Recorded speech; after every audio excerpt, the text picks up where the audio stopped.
आज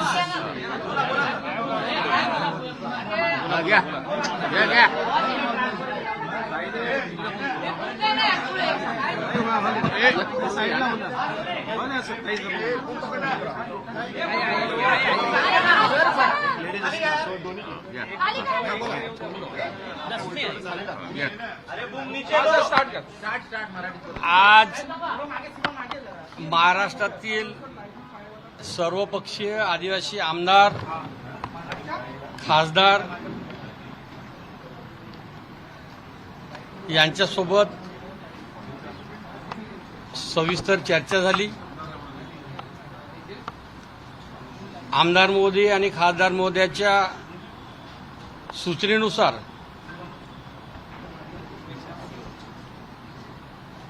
आदिवासी विकास विभागाच्या अंतर्गत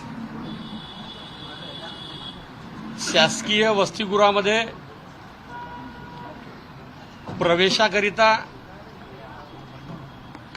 असलेली वयाची अट जी आहे, वयोमर्यादा आहे, दिनांक 14 ऑगस्ट 2026चा शासन निर्णयाच्या अधीन राहून वयोमर्यादा 30 होती। त्या वयोमर्यादाला सर्व आमदार खासदार यांच्या सूचनेनुसार चर्चेनुसार स्थगिती देण्यात आलेली आहे। त्यामध्ये प्रवेशासाठी कोणाचीही वयाची अट राहणार नाही। अतिशय महत्त्वाचा विषय होता, हाच गांभीर्याने घ्यायचा होता। याकरिताच आमच्या सर्व आमदार खासदार यांच्याशी चर्चा झाली आणि येणाऱ्या काळामध्ये आदिवासी विकास विभागाअंतर्गत शासकीय वसतिगृहामध्ये प्रवेश घेणाऱ्या विद्यार्थ्यांसाठी प्रवेश घेण्यासाठी त्यांना वयाची अट राहणार नाही, ती अट रद्द केली, शिथिल करण्यात आली। एवढ्याच प्रकारचा विषय। सर हिंदी में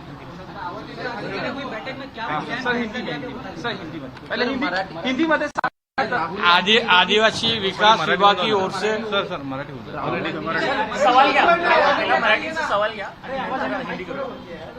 आदिवासी विकास विभाग की ओर से हॉस्टल में प्रवेश लेने के लिए 14 अगस्त 2026 को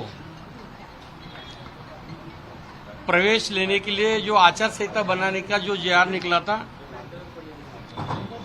प्रवेश की मर्यादा 30 उम्र थी, वो शिथिल कर दी।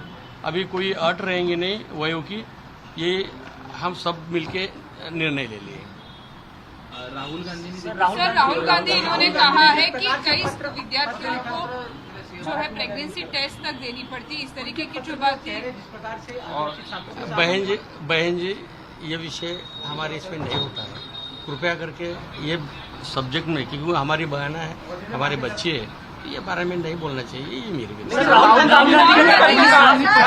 गांधी ने ट्वीट करके कहा है, से सवाल उठाया है। मारुतराव कोआटे का मुद्दा छोड़कर ये जो जेआर निकला वो जेआर में वो नहीं है, इसलिए मेरी विनंती है, हमारी बच्चियां हैं, हमारे बहना हैं, वो बारे में आप मत चर्चा करिए, यही विनंती है।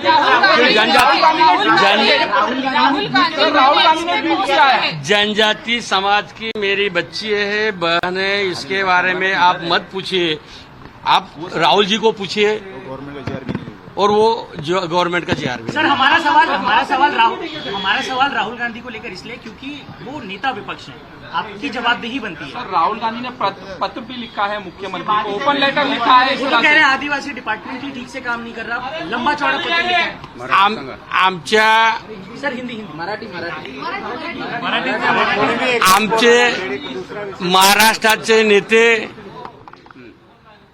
आणि मुख्यमंत्री आदरणीय देवेंद्रजी फडणवीस यांच्याकरिता राहुलजीने जे पत्र लिहिलं, त्या पत्राच्या अनुषंगाने आज मी राहुलजींना जी माहिती अद्ययावत देणं अपेक्षित होतं, आवश्यक होतं, परंतु राहुलजींना अद्ययावत माहिती न दिल्यामुळे गडचिरोली येथे साप चावल्यामुळे 3 मुली आमच्या दगावल्या, मरण पावल्या. 3 मुली दवाखान्यात भरती होत्या. त्यामुळे आपण सर्वांनी प्रत्यक्ष अप्रत्यक्ष चांगलं सहकार्य केलं. पण त्यांना माहिती जर कदाचित राहुलजींना दिली असती की ती आश्रमशाळा कोणाची आहे, 100% अनुदानावर आहे, 100% अनुदानावर असलेली अनुदानित आश्रमशाळा, 1992ला मिळालेली अनुदानित आश्रमशाळा, जर त्यांना वास्तविकता जर सांगितली असती की ती आपल्याच माजी खासदाराची आहे, माजी मंत्र्याची आहे, 3 वेळा निवडून आलेल्या आमदाराची आहे, तर कदाचित तो प्रश्न उपस्थित झाला नसता. तर ती माहिती जर कदाचित त्यांना देणं आवश्यक होतं, एवढीच अपेक्षा होती. पूरे मामले में जिस तरीके से आदिवासी विभागाचे कामं झालेल्या कामांचे पैसे कंत्राटदारांचे बाकी आहेत, या संदर्भात कंत्राटदारांनी आरोप केलाय आपल्यावरती. हे पैसे आदिवासी विभागाचे आम्हाला दिले क्या जात आपको नाहीये. लगता है राहुल गांधी इन्होंने जिस तरीके से ये पत्र लिखा है, इसमें उनको जो इन्फॉर्मेशन दी गई वो कहीं पे गलत? उईके साहेब, आदिवासी विभागाचे जे पैसे बाकी आहेत त्या संदर्भात कंत्राटदारांनी आरोप केलेत आपल्यावर. आपण फक्त एवढीच अपेक्षा आहे, पुणे इथं झालेल्या कार्यक्रमाच्या अधीन राहून राहुलजींना आमच्या मुलींनी जे संवाद केला, चर्चा केली, ती माहिती थोडी अपूर्ण होती. त्यामुळे कदाचित राहुलजी तसे बोलले असेल. परंतु आमचे नेते देवेंद्रजी फडणवीस महाराष्ट्रामध्ये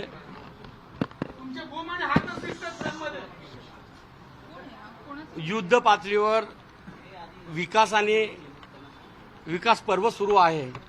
त्यामुळे महाराष्ट्राचे मुख्यमंत्री महोदयांना जो प्रश्न विचारला त्या प्रश्नाचं उत्तर एवढंच आहे की कदाचित जर राहुलजींना जर त्यांना माहिती दिली असती की ती आपल्याच खासदाराची आहे, आपल्याच आमदाराची आश्रमशाळा आहे, तर कदाचित तेव्हा राहुलजी कदाचित ऐकले.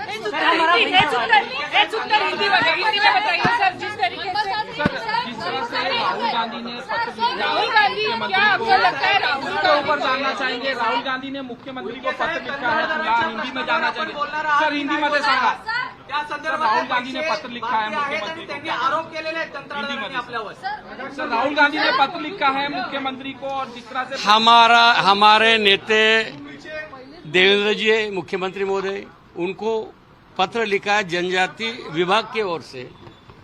वो सब्जेक्ट रहने के कारण हम उत्तर दे रहे. बाकी लेकिन उन्होंने टेस्ट करने के बारे में बात कही है. टेस्ट करने के लोगों की ये संस्था पूरी म्हणतात की आमची संपूर्ण महाराष्ट्रामध्ये अनुदानित आश्रमशाळा कोणाची आहे, कोण चालवतात, कशा चालवतात, काय व्यवस्था आहे, काय सुविधा आहे किंवा नाही, याबाबतच आपण सर्व लक्ष घातलं तर 100% सर्वांना उत्तर मिळेल.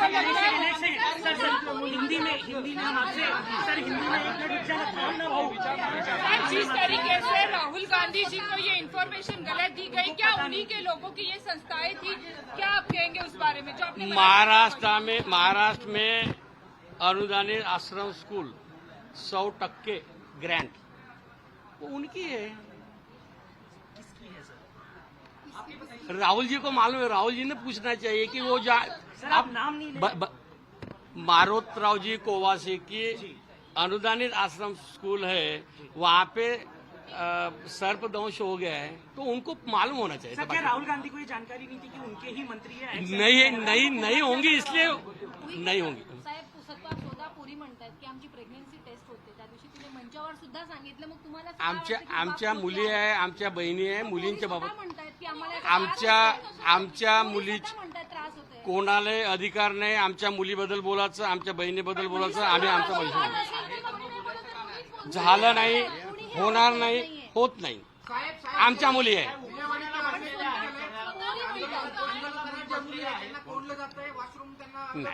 नाही असं नाही. तुम्हाला आठवत असेल एटीसी कार्यालयामध्ये गत 10 दिवसापासून नागपूर येथे अधिवेशन आंदोलन होतं. कोणत्या मुलीला मुलांना त्रास झाला का? नाही, तसं नाही.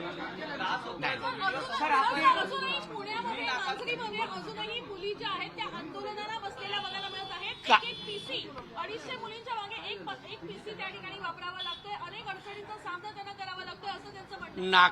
पुणे येथील सर्व शिष्टमंडळची माझी चर्चा झाली, समाधानकारक चर्चा झाली आणि त्यांना सांगितलं की आज मी वयाची मर्यादा जी आहे, प्रवेशाच्या वयाच्या मर्यादेच्या बाबतीत त्यांची जी इच्छा होती, आग्रह होता, तो आज शिथिल करण्यात आलेले, त्यामुळे तो प्रश्न सुटला. खूप खूप धन्यवाद. सर मिनिस्ट्री सर एक मिनट सर मिनिस्ट्री आपके पास है हमारा ये सवाल है सर हमारा सवाल सुन लीजिए सर राहुल गांधी का सवाल है.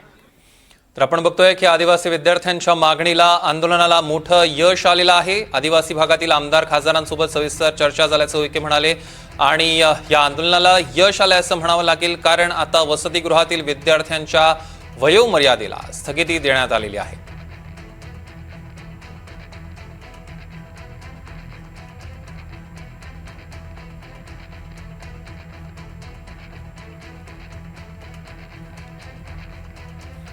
आपल्यासोबत अतुल लोंढे जोडले गेलेले आहेत. एनडीटीव्ही मराठीवर स्वागत आहे तुमचं अतुलजी.